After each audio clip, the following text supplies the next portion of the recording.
Welcome to the Ralph Moore Podcast. Gain a leadership advantage as Ralph pulls wisdom from his bag of over 50 years experience in planting and leading multiplying churches. Our goal is to help you live as a leader you'd want to follow. You'll learn about making disciples and planting churches, but beyond that, you'll gain practical wisdom about subjects like how to manage your team, handling difficult people, pulling a congregation off a growth plateau, and even money management.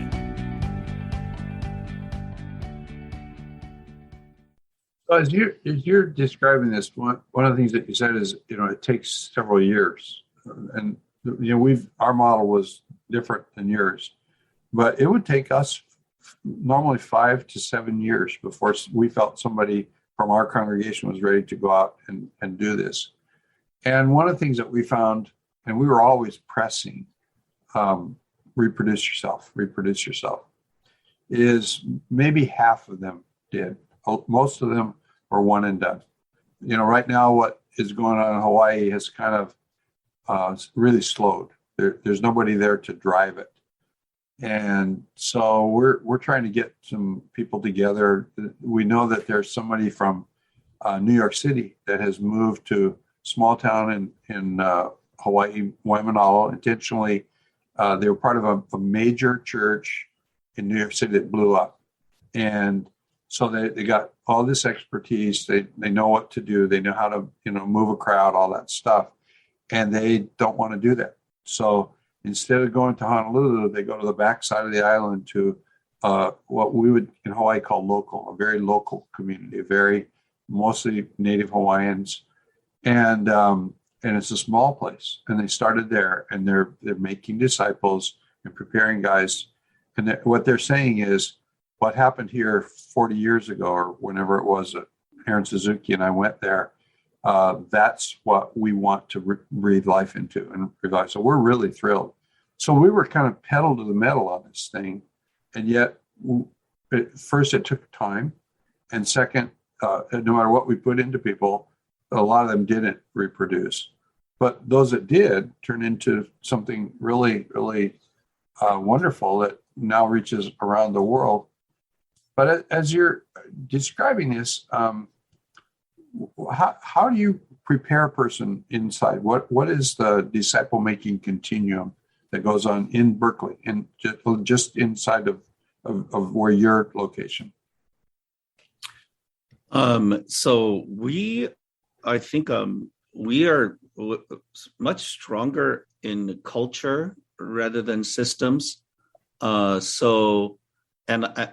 And I only know this because interacting with other groups that are successfully raising leaders, and they have a discipleship and leadership pipeline, and I look at their system, and I don't have a flow chart, or I don't have a pathway. We don't have anything like that. But what we do is, so the nuts and bolts of it is, we'll get on a campus, and this is what we do every year in Berkeley as well. Everything resets in the fall for collegiate ministry. It's really interesting. You're a few years away from utter extinction, because if you miss the freshmen like 2 years in a row, you're done, But the exciting thing is, every fall, 1/4 of the campus just materializes, just show up. It's like magic, and they're trying to join up with something. And we're going to be there. And we're going to get our fair share of people who want to seek God and really pitch. So we've developed these series of pitches to seekers, and we try to get them in. So we get them in, and once they become Christian, so 75% of our team became Christian at our church. So once they become Christian, we just sort of immerse them in communal living, not literally communal living, because but it's hanging out all the time. One thing we do that's very, very set is our daily devotions. It's daily, and recently we innovated, and we said Mondays and Fridays we'll have prayer meetings. And these are not large meetings; these are by your small groups. But that was just a recent innovation. We did it Monday through Friday a daily devotion, a chunk of text that you reflect on and you respond to in writing and journaling. So we're very pietistic in that aspect. And I think that's one thing we've done. In terms of discipleship, when people say discipleship, they mean like content, like you grab the Experiencing God booklet or something and you call that. I mean, we do all of those booklets time to time, and they've been very helpful to us. But discipleship is really doing life together. And as you're serving, as you're working on projects, as you're just hanging out, you just sort of rub off on each other. And then we do value speaking truth in love, because a lot of our college students, they have rough edges, and they need to be they need to develop, but their parents aren't there anymore, and like who's going to develop them? And so there's that angle where it's just organically as you do life together, like, hey, like everybody was cleaning up and you're sitting there staring into your phone, like kind of next time, can you be a little clued in on what's going on, things like that. So it's sort of like living as a family in some ways. And our ministry is organized by home groups. So it's usually, anywhere between the smaller groups will be, 5 or 6, and the larger home groups will be even up to 30 before we kind of split that up. So that's generally our approach. And so we use the concept of soil. If the soil is good and you plant the seed, you sort of nurture. So there isn't a system target. By senior year you should be doing this. We don't have anything like that. So even though we don't have these systems and like a pathway that's sort of defined, year after year, when our college graduates are facing graduation, they will look for jobs within the city. Like, they don't want to scatter. They want to stay together with their friends with whom they went through real forging experiences. And that's sort of the thing. It's partially because they really want to do what they experienced, and they want to continue to build into the ministry that saved them and nurtured them in college. And the other thing is, I think there's a recognition that life is the typical American life pathway is pretty isolating, and everybody thinks of themselves as some person of destiny, and they're just going to go off and do their thing, and the lonely hero's journey thing for guys, and loneliness and being like, you chase your dream of sort of proving to the world your adequacy or something, and you make it, and by the time you do, you look around like you don't have anybody to share that with. You have no friends. You just have acquaintances. And the last time you had that was in college. And this is not just Christians. This is just life. And here we have a template for doing life covenantally. And, like I teach on this, the idea of covenant faithfulness to one another. And it was envisioned in the Old Testament in terms of tribes settling in a common locality where you can have culture and historical memory because you're situated in place. And if you had to sell land, like, no, buy it for your kinsmen, and transplanting that. So we're very like missional, let's go out there, but we're also very communal, so that we're kind of so what looks like high commitment from the outside regarding our church, because like, who picks up in the middle of the pandemic and like moves a strange city? And like we had like 30 people go to Urbana-Champaign, like from Silicon Valley, from the Bay Area. So you don't do that unless you have some commitment and zeal. But if you're doing that with a bunch of friends, that courage is actually like a deep level of connection. And it's like, if your car breaks down and you're with a bunch of friends, it's not so bad. So I think what we do is really lean into the connectedness, and that level of vulnerability and mutual trust happens when you kind of know, oh, you're not going to go away and I'm not going to move away. I'm not going to go back home because my parents want me back. I'm not going to go to New York because I got a great offer from an investment banker. No, I'm gonna dial all of those down and really dial up the covenant aspect. And ironically, that makes us a lot more missional, because now if I have my friends, I can go anywhere. Oh, that is so liberating.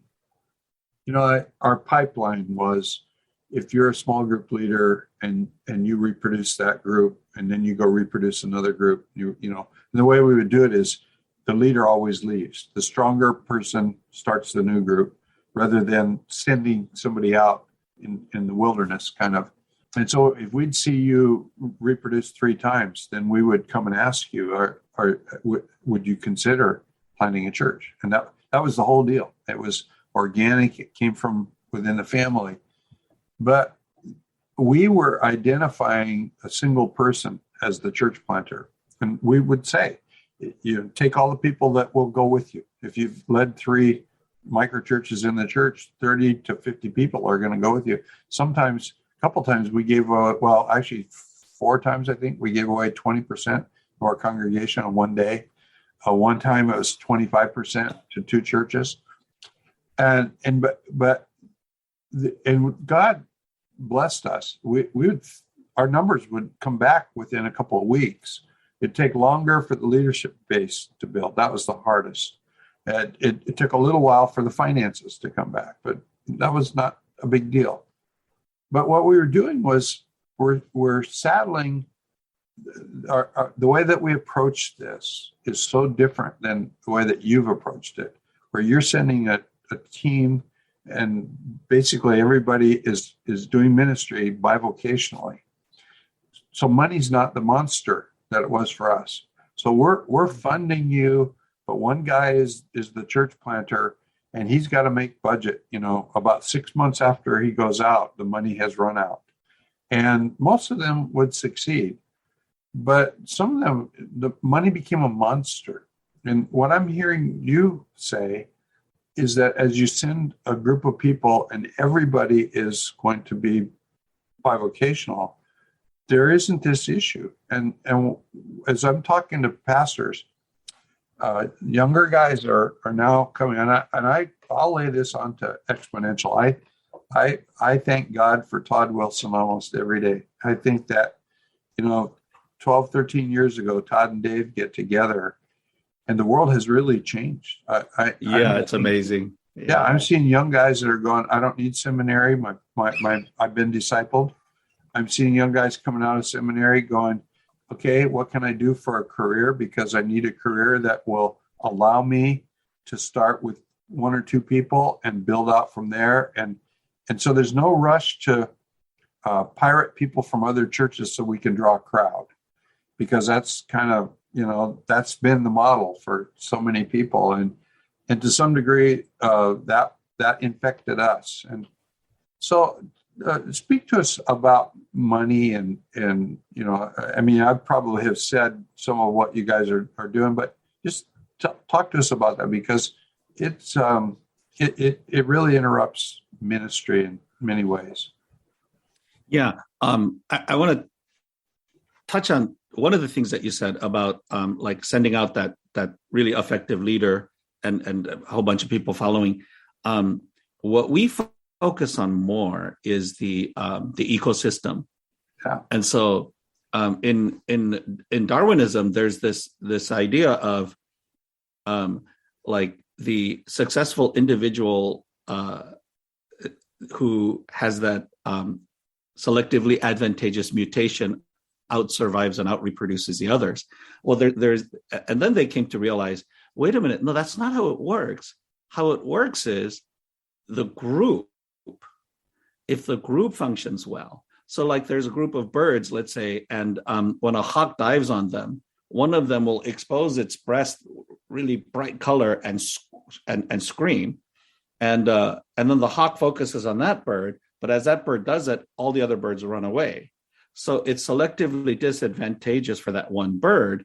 But if your community has that feature, that community out-survives other communities who don't have that, what's called the altruism behavior.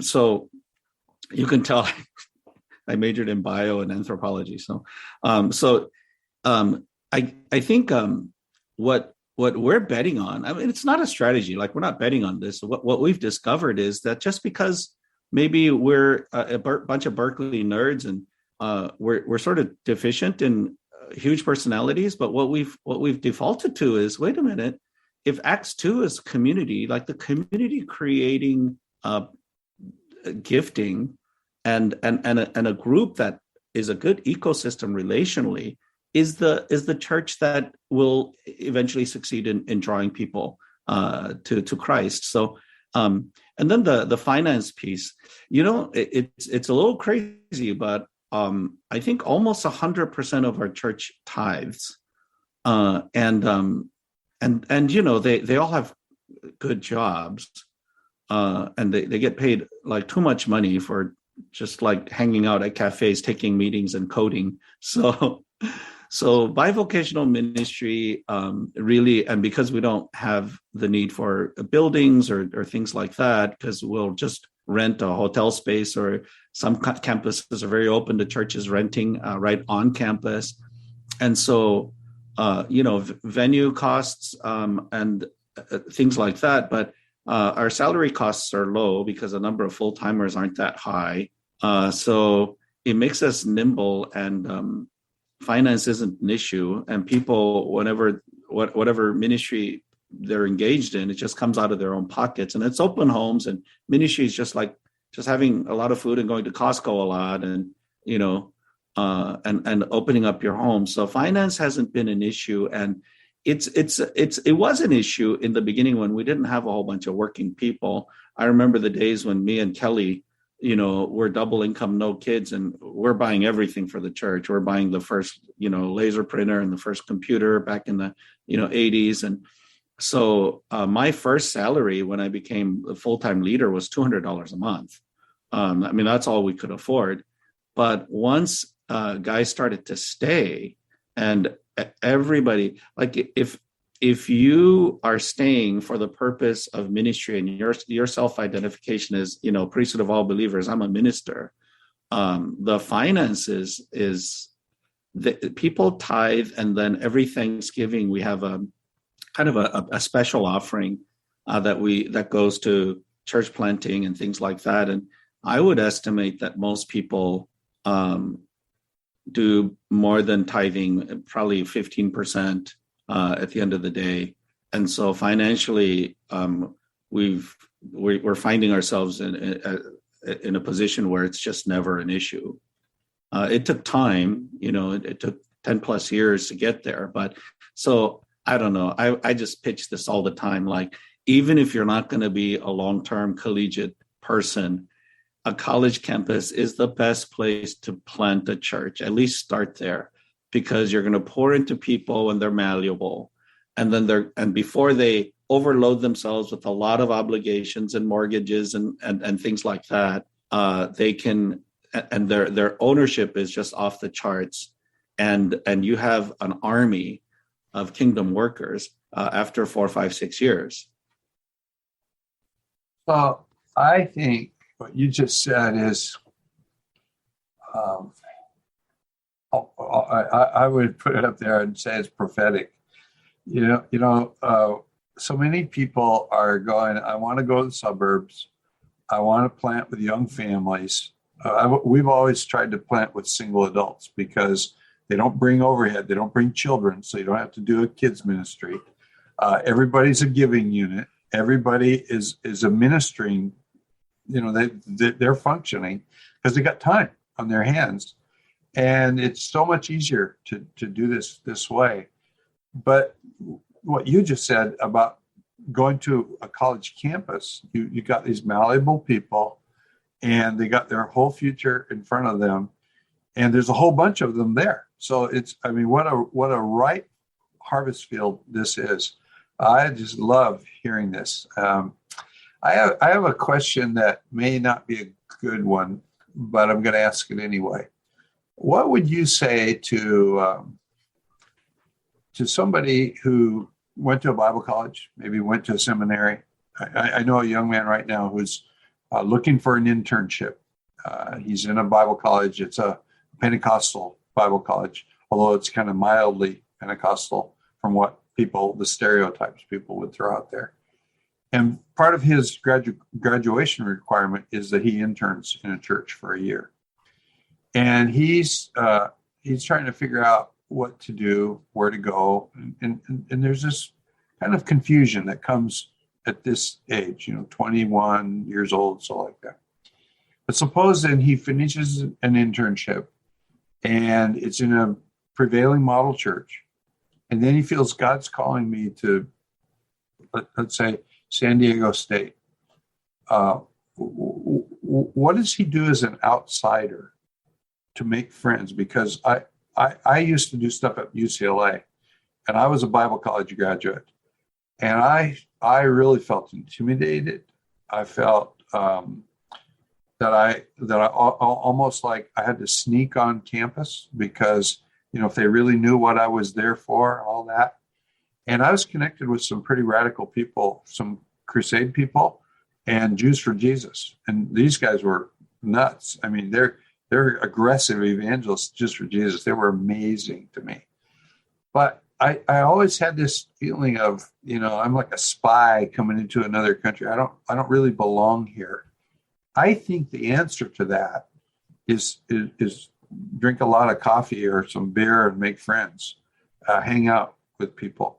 But respond to me. What would you say because some of the people who are listening to this are frustrated, disappointed. They're in a prevailing model church. It's not working well. Some are struggling with people in the church are opposing what they want to do, what they feel God's called them to do. And now they hear you. And you're saying there's this ripe mission field, college campuses across the country. I'd love to go there and do that, but I'm frightened. I'm intimidated. I don't know what I would do. Speak into that. Yeah, so that's my perception from trying to pitch this idea to people. They think college ministry is something so specialized, something that you need to be you need to have a PhD, or you need to be this super interesting person that just magnetic and everybody we want to hang out with. And then I hear what they want to do. They want to go to a city and meet people by going to soccer leagues and things like that. And what they describe seems impossible to me. Man, more power to you if you can pull that off. College is a low-hanging fruit as far as I'm concerned. You show up, and college students are they're not what they're painted out to be. You read in the news, people think California is burning all the time, right? Because it's the forest fires that people read about. A lot of people think college students are this radical left, woke, very intellectually snobby. They're not. They just finished their AP test. They just got